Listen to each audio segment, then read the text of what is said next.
உலகம் முழுவதும் வாழக்கூடிய ஆஸ்ட்ரோ பக்தி டாக்ஸ் நேயர்கள் அனைவருக்கும் உங்கள் தாம்பரம் ஸ்ரீ வாராகி ஈசனேசன் சுவாமியுடைய நல்லாசிகள், வாழ்த்துக்கள். ஜெய் வாராகி, ஜெய ஜெய. ஆடி மாத ராசி பலன்கள். இந்த ஆடி மாதத்தை பொறுத்தவரையில் முதல் ராசிக்கு அதிபதியாக இருக்கக்கூடிய அங்காரகன் செவ்வாய் பகவான் சிம்மத்தில் சூரியனுடைய வீட்டில் கேதுவோடு இணைகிறார். பொதுவாக இங்கே செவ்வாய் கேது தொடர்பு ஏற்படுகிறது. அதே போல் சூரியன் சந்திரனுடைய வீடாக இருக்கக்கூடிய கடகத்தில் இந்த மாதம் முழுவதும், ஆடி மாதம் முழுவதும் சூரியன் சந்திரனுடைய வீட்டில் கடகத்தில் சஞ்சாரம் செய்கிறார். எல்லாத்துக்கும் மேலே ரொம்ப ரொம்ப முக்கியமான ஒரு சப்ஜெக்ட் விஷயம் என்னன்னு கேட்டிங்கனாக்கா, சனி பகவான் வக்ரம். இந்த ஆடி மாதம் முழுவதும் சனி பகவான் வக்ரகதியில் இருக்கிறார். அதே போல் ரிஷபத்தில் சுக்கிரன். அப்போ காலபுருஷனுக்கு 5வது வீட்டில் இருக்கக்கூடிய அந்த செவ்வாய் கேது தொடர்பு. இந்த செவ்வாய் கேது தொடர்பு இருக்கும் வரையில் மிகப்பெரிய அரசியல் கலகங்கள் ஏற்படும். அரசியல் கலகங்கள், அரசு கலகங்கள், அதிகாரிகளுக்குள்ள இருக்கக்கூடிய கலகங்கள். இப்போ நாம் நிறைய கண்கூடாக பார்த்துக்கிட்டு இருக்கோம். அரசு அதிகாரிகள்லாம் எந்த அளவுக்கு சிக்கலில் மாட்டுறாங்க. கூட நியர்பையாக அந்த விஜயகுமார் அப்படிங்கிற ஒரு பையனுடைய மர்டர் கேஸில் பெரிய பெரிய அதிகாரிகள்லாம் சிக்கலில் போய் மாட்டுறாங்க. ஒரு அம்மா கம்ப்ளைண்ட் கொடுத்து அது மூலமாக எத்தனை போலீஸ் அதிகாரிங்க சிக்கலில் இன்னும் அவங்களுக்கான கால நேரங்கள் இன்னும் ஆரம்பிக்கலை. அப்படி அந்த அம்மாவை கைது செய்வார்கள், ஆனால் எல்லா அதிகாரியும் மாட்டுவாங்க. அப்போ அதை போல் இதெல்லாம் தான் நம்ம சொன்னோம். இந்த சூரியன் சேர்க்கை, சனி சூரியன் செவ்வாய் சனி சேர்க்கை இருக்கும்போது இந்த அரசியல் கலகங்கள்லாம் ஏற்படும் அப்படின்னு நம்ம சொல்லியிருந்தோம். அப்போ கிரகங்கள் அது தங்களுடைய வேலையை, பணியை சிறப்பாக செய்கிறது. ஒரு கிரகம் அந்த இடத்துல நின்றுதுன்னா அது அந்த வேலையை செய்யும் அப்படிங்கிறதுக்கு நாம் இதுக்கு முன்பு சொன்ன பதிவுகள் ஒரு உதாரணம். இந்த மாதிரிலாம் கலகங்கள் ஏற்பட போகுது. அரசாங்கத்துக்கு ஒரு அவப்பேர் ஏற்படும். அரசியல் அதிகாரிகளுக்கெல்லாம் மிகப்பெரிய ஒரு சிக்கல்கள் வந்து சேரும். இதெல்லாம் நம்ம போன மாத பதிவுகளில் உங்களுக்கு சொல்லியிருக்கோம். அப்போ அதை போல் இப்போ 5ஆம் இடத்துல காலபுருஷனுக்கு 5வது வீடாகிய சிம்மத்தில் இந்த செவ்வாய்க்கேது இருப்பது, அவர் அங்கே இருக்கிற வரையிலும் அந்த கேது செவ்வாயானவர் கன்னிக்கு வரணும். அதுவரையிலும் அரசு அதிகாரிகள், குறிப்பாக காவல்துறை அதிகாரிகள் ரொம்ப எச்சரிக்கையாக கவனமாக இருக்க வேண்டும். அப்படி இல்லை சாமி, நீங்கள் சொல்கிற மாதிரி எனக்கு கஷ்டம், அது ட்ரபிளாக மாட்டிக்கிட்டேன், சரி இந்த மாதிரி ஒரு ப்ராப்ளம் இருக்குது, நான் அதை கிளியர் பண்ணணும் அப்படின்னா நிச்சயமாக அது உங்களுக்கு உங்கள் பிறப்பு ஜாதகம் தான் பேசும். அப்போ ஜாதகத்தை வச்சு நீங்கள் வழிபாடு செஞ்சால் தான் நீங்கள் ரெக்கவரி ஆகவே முடியும். டிபார்ட்மெண்ட் வைஸ் நடங்க, எவ்வளோ பெரிய அதிகாரியாக இருந்தாலும் சரிதான். ஏன்னா நான் தான் சொல்லிட்டேன், ஐஏஎஸ் ஐபிஎஸ் அதிகாரிலேருந்து செக்ரட்டரியிலேருந்து எல்லாருமே இப்போ சிக்கலில் மாட்டுறாங்க. அப்போ இந்த செவ்வாய்க்கேது என்பது ஒரு அரசாங்கத்தையே ஆட்டி படைக்கக்கூடியது. நீங்கள் அதிகாரி ஏமாத்திரம் அப்போ. ஆகினால் இந்த 5வது வீட்டில் இருக்கக்கூடிய செவ்வாய்க்கேது பொதுவாக அது ஒரு வீடாக இருக்கட்டும், அரசாங்கம்னா கலகம் இருக்கும், அவப்பெயர் இருக்கும்னா, நீங்கள் ஒரு ப்ரைவேட் செக்டரில் ஒர்க் பண்ணுறீங்க, அங்கேயும் அந்த கலகங்கள், வீண்பழிகள் இருக்கும். ஒரு குடும்பம், ஃபேமிலி உங்களுக்கு கொஞ்சம் நேரம் சரியில்லாமல் இருக்குது அப்படி வச்சுப்போமே. ஒரு ஃபேமிலி நல்ல குடும்பம், ஒரு கூட்டு குடும்பமாகவோ தனி குடும்பமாகவோ இருக்கீங்க. கணவனுக்கோ அல்லது மனைவிக்கோ யாரோ ஒருத்தருக்கு ஜாதகம் கொஞ்சம் சுமாராக இருக்குது, கெட்ட நேரம் நடக்குது அப்படி வச்சுப்போமே. இந்த செவ்வாய்க்கேது அங்கே வேலை செய்யும். அப்போ குடும்பத்தில் அந்த கலகத்தை உண்டு பண்ணிடும், ஒரு பிரிவை ஏற்படுத்திடும், மிகப்பெரிய மன வருத்தத்தை. அப்படி இல்லைன்னா ஒரு கலகம்னா இல்லாததை இருக்கிற மாதிரி நம்புறது, இல்லை நம்புற மாதிரி நடிக்கிறது. இப்போ வீண் பழிகள் இதெல்லாம் அங்கே ஏற்பட்டுவிடும். இந்த கிரக அமைப்புகளை கொண்டு நாம் இந்த ஆடி மாதம் ஒவ்வொரு ராசிக்கும் உங்களுக்கெல்லாம் எப்படி இருக்குது அப்படின்னு தனித்தனியாக பார்த்துடலாம். உங்களுக்கு என்ன செய்ய போகுது, உங்களுக்கு என்னெல்லாம் நல்லது நடக்க போகுது அப்படின்னு பார்க்கலாம். பாருங்கள். அன்பார்ந்த மகர ராசி அன்பர்களே, ஆடி மாதம் மகர ராசி அன்பர்களே, ஆடி மாதம் ராசிநாதன் சனி பகவான் 3வது வீட்டில் 7.5 சனி எல்லாம் முடிஞ்சு அற்புதமான முறையில் சனி பகவான் அமைந்திருக்கிறார். ராசிக்கு 7வது வீட்டில் சூரியன், 8ஆம் அதிபதி சூரியன் 7வது வீட்டில் அமைந்து சூரியனுடைய பார்வை, அவர் என்னதான் 8ஆம் அதிபதியாக இருந்தாலுமே கூட சூரியனுடைய முழு பார்வை ஒளி அமைப்பு. ஏன்னா மகர ராசி என்பது ஒரு இருள் சூழ்ந்த இடம், சனியுடைய வீடு. அந்த இருள் சூழ்ந்த இடத்தை சூரியன் பார்க்கின்ற பொழுது, சூரியன் சந்திரனுடைய ஒளி படுகின்ற பொழுது எப்பேற்பட்ட கலகங்களும் எப்பேற்பட்ட இருள் சூழ்ந்த பிரச்சனைகளும்,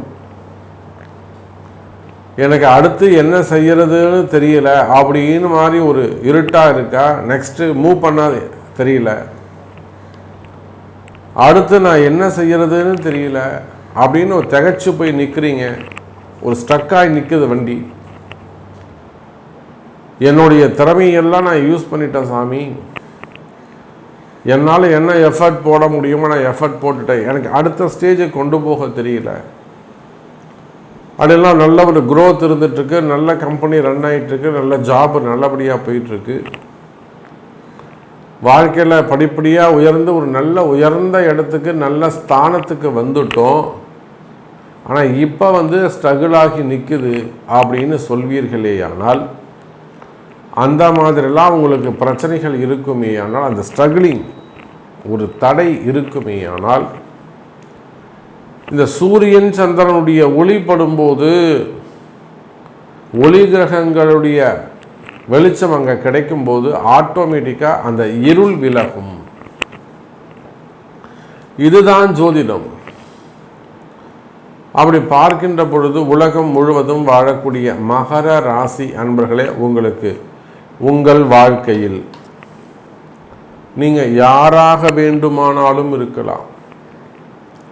உங்கள் வாழ்க்கையில் ஏதேனும் பிரச்சனைகள் இருக்குமே ஆனால், இப்போ லைவா அந்த 7.5 சனியால் உங்கள் வாழ்க்கையே மாறிப்போச்சு, கடன் ஆகிப்போச்சு, இருந்தது எல்லாம் மிஸ் பண்ணிட்டீங்க, அதெல்லாம் ஓல்டு, அதை விட்டுடுங்க. இப்போ நான் ஃப்ரெஷ்ஷாக ஒரு முடிவு எடுத்திருக்கேன். நான் நல்லா இருந்த சமயம் 7.5 சனியில் கூட நான் நல்லா இருந்தேன். 7.5 சனியில் கூட எனக்கு ஒன்றும் பெருசாக டிஸ்டர்பன்ஸ் இல்லை, அந்த மாதிரி எல்லாம் சொல்லக்கூடியவர்கள் இப்போ இந்த சனி வக்ரமாகிற சமயத்தில் அவர் மீனத்துக்கு போனதுக்கப்புறம் எனக்கு பிரச்சனை நியர்பையாக ஒரு 1.5 வருஷம். ஏன்னா அந்த மாதிரியான சட்ட சிக்கலில் தான் இப்போ மகர ராசி அன்பர்கள் இருக்கிறார்கள்.